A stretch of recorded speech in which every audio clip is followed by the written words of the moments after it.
On the first day of our marriage, Damon signed a 3-year pre-nuptial agreement with me. I knew. He disliked me, even hated me deeply. Elena, you'd better put away those inappropriate thoughts. Don't disgust me. I stiffened my lips, too bitter to force a smile. For 3 years I tried my best to hide the love in my eyes, only to be repeatedly wounded by his cold and heartless words. I was tired of it. Now that his first love had returned, I could finally break free from him. But after the divorce, he searched for me like a madman, red-eyed and begging for my forgiveness. Welcome to Love Story. The first time I met Damon was in my sophomore year of high school. I had just transferred to now one middle school from City A. On the first day of school, the teacher asked new students to introduce themselves. I had stuttered since childhood, and whenever I was in a crowded place, I would get too nervous to speak. Let's welcome the new classmate to introduce herself. All eyes in the class focused on me, the outsider who seemed out of place. I tensed up, clutching my pants tightly, and stood up slowly with my head down. Elena, my name is Elena. I wanted to say that, but such a simple self-introduction felt heavier than shackles stuck in my throat. My face turned bright red from the effort, and sure enough, whispers of laughter arose. Elena, more like coward. My face burned and I just wanted to flee. Was I going to repeat the same embarrassment on the first day here? I felt so inferior that I wanted to bury my head in my collar, as if being invisible would make the mocking glances disappear. Bang, the door burst open. A teenager slung his school bag over his shoulder casually. It was drizzling outside and his damp hair dripped water. Damon, how many times have you been late this week? If you're late again, stand outside and listen to the class, came the headmaster's angry rebuke. His arrival shifted everyone's attention, so no one noticed me, the transparent burl who couldn't even finish an introduction. When he passed my seat, he paused and gave me a faint glance, disdainful, perhaps even disgusted, but for some reason I took that look as salvation. The drizzly weather outside seemed to mask the dark secret in my heart. If I could go back, I'd slap myself hard twice. If one wasn't enough, from that day on I secretly watched his every move. He was the school star, the favored one, with a good family background, excellent grades and handsome looks. His name had been the topic of discussion among almost all girls, and now one middle school for the past 2 years deeply imprinted in my heart. I was like a shady thief, always observing him silently from behind. I had a crush on him, but no one knew. The first time I spoke to Damon was a year after transferring. Hey Elena, Damon and I are on duty today. You look free, why don't you help us? I'll return the favor next time. Thick bangs covered my expression. I pressed my lips, looking at the 2 boys across from me. Damon held a basketball in one hand, leaning lousily against the wall, without even a glance in my direction. Oh, right, it's Friday. I thought every Friday Damon played basketball with classmates, and the court would be packed. Girls with water bottles stood by the fence, hoping to hand him water after the game. I could only sneak behind the teaching building, craning my neck to find his figure in the crowd. For a whole year. Hey, you're Elena, right? Damon approached step by step, a playful smirk on his lips. I was too nervous to move. You've been spying on me for over a year. This little favor shouldn't be too much to ask, right? I froze, my ears ringing. I couldn't hear anything else he said, just his words repeating in my mind. No, I haven't. My voice was tiny, fingers clenching my sleeves, but inside I was thrilled. How many times had I fantasized about speaking to him, even just a greeting? He sneered, looking at me with haughty eyes, as if granting alms. Push those ugly bangs back. The only thing decent about you is your eyes. Don't let me catch you sulking like a rat. You're allowed to stare at me openly. He liked my eyes. After we married, every time after making love, he would tenderly caress my eyes and kiss them again and again. In the heat of passion he would whisper in my ear, Juliet, I love you. Elena, could you buy us some drinks please? Bonnie smiled sweetly, handing me some money for beer. It was the class beauty Bonnie's birthday, 3 days after the college entrance exams. Her parents were business people, so she was generous inviting the whole class to a KDB party. I was only there because we happened to be in the same class. I disliked such occasions, hated socializing, the mocking and contemptuous looks that made me feel like an outsider. I agreed only because Damon would be there. Damon and Bonnie families were business partners, so it was no surprise he'd attend her birthday. Being sent on an errand again, I seemed used to it, but this time I hesitated. Damon sat next to Bonnie in the middle of the booth, half-littered eyes watching me without a word, my face stiff. And would he speak up for me, even once? No, he didn't. I took the money. How many times had this happened? I didn't care about their orders. Only about Damon. Countless eyes focused on me, as if I'd been thrown back to the first day of school. When I was stared at and mocked, I lowered my head, blushed, and dashed out quickly. The money in my palm was crumpled into a ball. Even though I ran fast, I still heard words as the door closed. Such a disgusting person. I wonder how she transferred to our class. What a turn off. She's always silent like a mute. Damon, why did you let her follow us? Before Damon's eyes dimmed, as if we're calling someone, his gaze tinged with sadness. Her eyes looked like someone's, standing at the door. My heart pounded. I'd heard his last words clearly. I smiled self-mockingly. I thought I'd finally inched closer to him, but I'd always been a substitute, a pathetic clown. After buying the drinks, I went back in, planning to put them down and leave. No one here wanted me around anyway. Elena, come here. In the noisy, dimly lit room was someone singing on the stage and others chatting. I instantly recognized Damon's voice. Is he calling me? Why did I mishear? My heart tensed. Through the dim light I looked toward where he sat, and happened to meet his gaze. Come here, he said again, and I realized he was truly calling me. What is it? He yanked me over to sit beside him, smelling of beer, his tipsy eyes locked onto me. Elena, want a chance? In 2 years of high school, this was the first time I'd been so close to him, close enough to see the faint mole under his eye. I blurted out involuntarily, what chance? Be my girlfriend. After graduating from high school, Damon and I started dating. His sudden confession that night threw all my life plans off track. I didn't know why he did me to be his girlfriend. Overwhelming joy kept me from thinking deeply. Having a crush on someone for 2 years, and then being asked out, it felt like winning the lottery, like the luckiest thing in the world. Later I learned he was with me only because I resembled his unattainable first love, Juliet. During the 4 college years we dated, I obediently played the role of girlfriend, never reaching out first, only appearing when he needed me often. He gave me the illusion that he liked me. I always had severe period cramps. Once I fainted in class from the pain, and my roommate took me to the infirmary. When I opened my eyes, Damon was sitting by my bed. We went to the same university, but this was the first time I'd seen him that month. Why are you here? I asked in a hoarse voice. He looked stern, and after a month apart he seemed haggard. Does your stomach still hurt? Yes, I mumbled pitifully. He rubbed his palms warm and placed them on my stomach, gently massaging. Did you sneak something cold again? Every time he gave me a tiny bit of sweetness, I'd be foolishly happy for ages, but it was always a carrot and stick. His next words would yank me back to reality. I've been busy lately.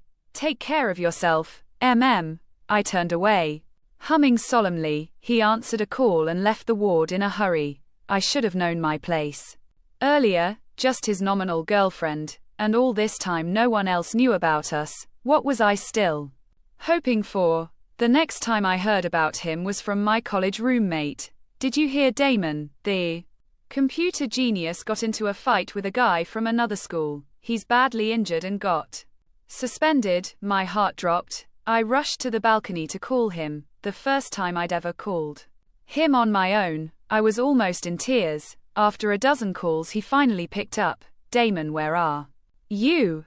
He was silent for a long time. I pressed on.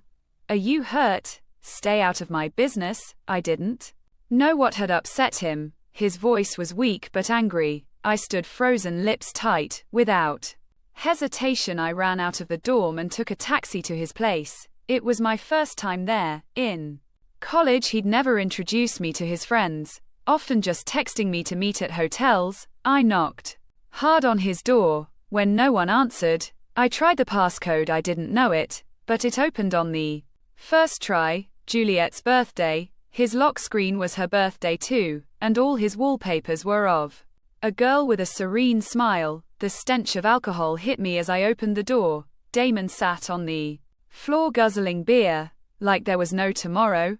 Damon, are you trying to kill yourself? I snatched the bottle, furious at his decadence. Who let you in? Get out. He shoved me and I fell to the ground. A photo on the floor stabbed my eyes. A girl in a white dress looking back with a smile.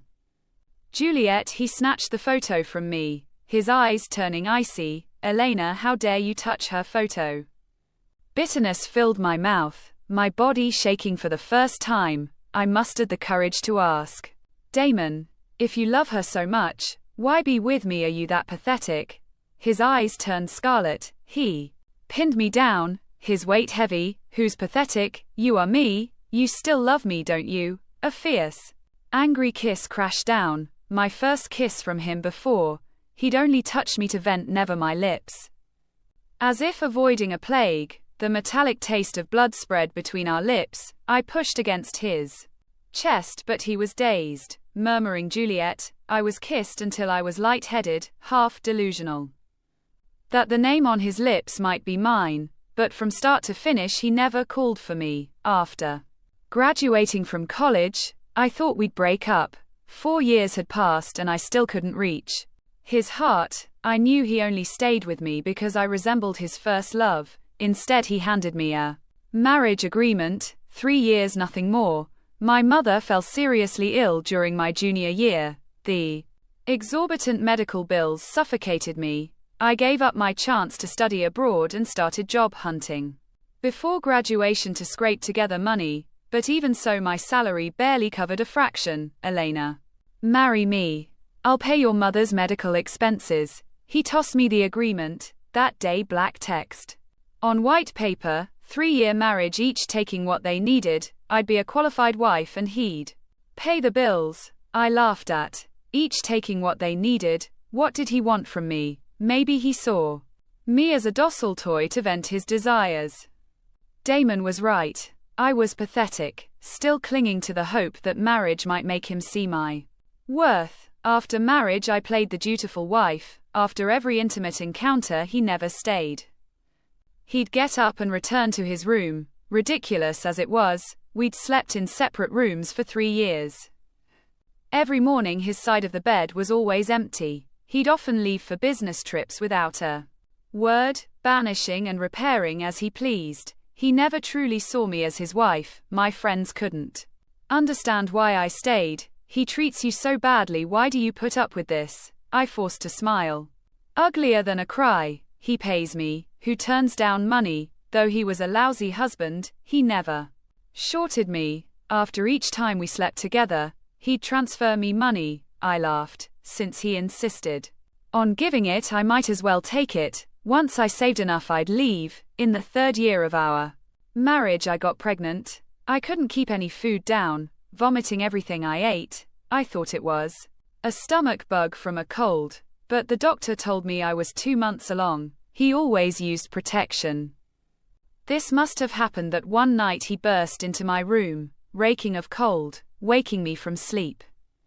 That night he was unusually rough, ignoring my pleas, until I was half dead from exhaustion. What will you do? Keep the baby? My friend asked. Yes. I said, it's his child. I naively thought that even if he didn't love me, he'd love our baby. Damage to addenda. That night I cooked all his favorite dishes and waited in the living room to tell him the news. I waited until the food grew cold, but he never came. When I called, a woman answered. Who are you? I demanded. Guess who I am, Elena. She arrogantly. I hung up. Ice cold led from head to toe. She was back, Damon's first love, Juliet. I sat in the living room all night, still hoping he'd come home. By the time my alarm rang the next morning, he was still gone. I dragged myself to work, trying to forget that voice, but it clung to me that evening. Damon's mother called me home for dinner. His family had opposed our marriage. They disliked that I had no money or connections. I don't know what Damon said, but they eventually relented, setting a rule: we must have dinner at their place monthly. Unable to reach Damon, I went alone. Where's Damon? His mother asked, frowning. He's stuck at work, he'll be here soon, I lied, texting him frantically as his mother grilled me. I hadn't slept all night and my stomach ached dully. Half an hour later, Damon arrived with someone else. Juliet, when did you get back? His mother warmly took Juliet's hand. I'd only seen her in photos. Now she stood before me. Hello, Elena, she smiled, gently clasping my cold hand. Damon's told me about you. I looked at Damon. His eyes were soft, full of adoration for the girl beside him. My heart so badly I could barely breathe. I'd known this day would come, but not so soon. I sat at the table like an outsider, watching the three of them laugh and chat. I wanted to flee. Elena, Juliet suddenly said, I hear you've been married to Damon for 2 years. How are you adjusting? Before I could answer, Damon cut in. We're getting divorced soon. I opened my mouth to tell him about the baby but hesitated. Would he even want it? Now that his first love was back, he'd have plenty of women to bear his children. He didn't need me. Damon, I said, are you free this Friday? Let's sign the divorce papers. I was tired of his cold words, tired of the constant hurt. Now that Juliet was back, I could finally break free. He seemed taken aback, his eyes chilling. Elena, who gave you the right to decide when we divorce? I sneered. Were you the one who said we're getting divorced? Isn't this what you want? There was no point staying. I grabbed my bag and turned to leave. He caught my arm, squeezing painfully. I looked up at him. Don't worry, I won't cling to you. You've had a tough time these years. From now on we go our separate ways. I walked out without looking back. I thought I wouldn't cry, but tears still fell as I turned away. Expectations and trust had built up over time. It had believed that if I tried hard enough, he'd eventually fall for me. But the moment I saw Juliet, I knew I'd lost. He'd never looked at me the way he looked at her. Not even once. I'd lost completely. I sniffled, returned to the apartment, packed my luggage and walked out of the home I'd lived in for 2 years, placing a hand on my still flat belly. I whispered, Baby, you won't blame mommy, right? I'll work hard to support you. I stood at the Civil Affairs Bureau waiting for Damon. We'd agreed on 10 a.m., but 10 minutes had passed, and he was nowhere to be seen. Knowing him, he wouldn't be late for this. He was probably eager to divorce me. When I called to urge him, he brushed me off, saying he was at work and too busy. I laughed in anger. He had time for his first love, but not for divorce papers. I printed the divorce agreement, signed my name and delivered it to his company. The secretary didn't stop me, and I reached his office door. Smoothly, laughter and playful noises came from inside, making me freeze. Taking a breath, I pushed the door open without knocking. The two inside jumped in surprise. Damon's first warrants were, "Who let you barge into my company without permission?" Juliet stood beside his desk holding fruit to feed him. "Sorry, CEO Damon, for interrupting your good time," I said sarcastically. "You forgot we were supposed to divorce this morning. People might think you're too in love with me to let go." I provoked him on purpose. This final battle was lost. Damon's face darkened. I handed him the agreement. "Don't worry, I'm leaving with nothing." Glancing at Juliet, I added, "Oh, and I've packed my things. You might want to replace the furniture. Some still carry my scent." I spoke suggestively, wanting Julia to know he desired my body, even if it was childish. Grimacing with anger, he signed the papers. I smiled in relief. "Elena, your 10 years of youth end here." After the divorce, I moved near the hospital to care for Mom and work. As my belly grew, I took maternity leave to focus on her. One day I bumped into Damon at the hospital. Like a thief, I tried to hide, protecting my stomach, Elena, but I hurried away without looking back. Damon, who are you? Calling Julia pulled his arm. He shook her off irritably, saying, no one. Damon, what's wrong? You're distracted. Sorry, I'm tired, I'll visit you later. He strode off oddly, even with his true love back. He felt no joy. At night he'd habitually take off his clothes, expecting the smiling woman, who used to greet him. Now no one took his clothes. The living room had no warm meals. Sitting on the sofa in silence, images of him and Elena on that sofa flashed in his mind. Why couldn't he forget her? He must be crazy. Yet his feet carried him to her old room. After the divorce he'd kept it empty, letting no one in. Even when Juliet begged to visit, this was his private space, untouched.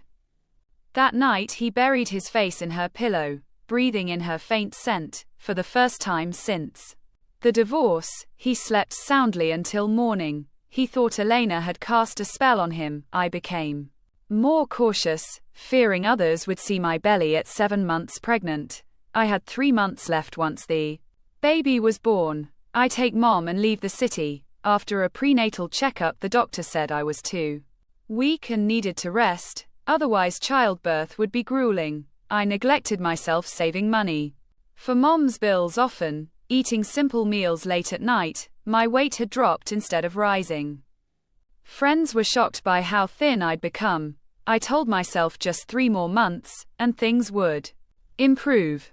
Juliet, wearing a sexy dress, approached Damon. She'd stayed by his side for nearly half a year since the divorce. He was kind to her, but something felt off. His eyes no longer held the same adoration. He'd avoid her advances, leaving her embarrassed. Before she left for abroad, he'd been obsessed with her, begging her not to go, but she'd refused. Juliet had never loved Damon. She'd initially approached him for his status and wealth. Bored after dating him, she cried excitement and dumped him to pursue foreigners overseas. This time she returned to China because after playing around for so many years, it was time to find a stable and reliable person to marry. After thinking it over, she chose Damon, the one she had been with in her youth. However, things took an unexpected turn. He was already married, but the moment she saw his wife, she knew she had won. Damon had found a girl who looked 610 like her.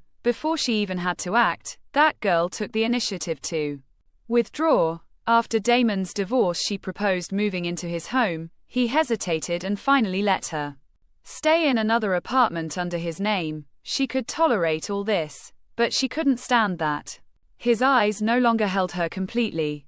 Damon, what do you mean? Juliet said furiously, already half undressed. I've gone this far and you still won't touch me. Are you even a man? Seeing the man before her remain unmoved, she snapped, or have you fallen for that fake instead? Juliet, what are you fussing about? Fussing? Then tell me why you still keep her things. Juliet grabbed Damon's hand and sneered, you're divorced but you still won't take off your wedding ring. Damon's face abruptly changed as if struck in a reserve. Damon, after all these years, when did your taste get so bad? Would you really settle for just any woman? No, he couldn't like that woman he had only ever loved Juliet. He kept telling himself this, but the image of that woman's stubborn face kept flashing in his mind. He must be crazy. Only by seeing her could he find the answer. On my way home from the hospital, I was suddenly pulled into an alley. I instinctively protected my belly and shouted for help in terror. Don't be afraid. It's me. The familiar voice and set made me freeze, and I immediately tried to break free. I had avoided this man for over half a year, and didn't want to see him at all. Now let go, I said calmly. If you don't, I'll call the police. You've lost so much weight in just half a year. I was wearing a loose t-shirt that covered my belly, so he obviously didn't notice my pregnancy. Co Damon, that doesn't concern you, does it? Elena, must you talk to me like this? His hand on my arm refused to let go. I grew impatient. I wonder why Co Damon has graced Me with his presence today. Elena, how have you been lately? I laughed out loud. It was ridiculous. That my ex-husband, who hadn't cared about me in 3 years of marriage, was now asking after me post-divorce. If that's all you wanted to nod, I can tell you I'm doing well. I'm afraid you're disappointed though. I pretended to be calm. I was panicking inside. I just wanted to get away from him. But today he was acting strangely, insisting on taking me to dinner. I refused and made it clear that our relationship was no longer that of husband and wife. He had no right to force me. Elena, I'm sorry. Can you forgive me? His belated affection was cheaper than grass, just like Damon. Damon, listen to what you're saying. Is your first love unable to satisfy you in bed, so you're settling for me as a second choice? Are you out of your mind? I couldn't help but lash out. Did you think the years of hurt could be mended with a simple sorry? What would be the point of the police then? Yes, I am out of my mind, he shouted, his eyes red. I'm so insane that I can't bear to throw away your things or take off my wedding ring after the divorce. My mind is full of you. Are you satisfied now? My brain seemed to stop working at that moment. I looked at him in disbelief. Like he was a lunatic. Damon, some things are gone once they're missed. I've moved on and I should thank you for teaching me a lesson. Belated affection is cheaper than grass. Then I break free from him and returned home. After 2 months I gave birth to a baby boy. In between, Damon tried to reach me many times, but I avoided him. My mom's health deteriorated, and she left me alone in this world. She was literally living in hospital for last 4 years. Maybe it's a relief for her. I changed cities and started to work from home. After up and downs in life, I finally had my own life, my own home. End.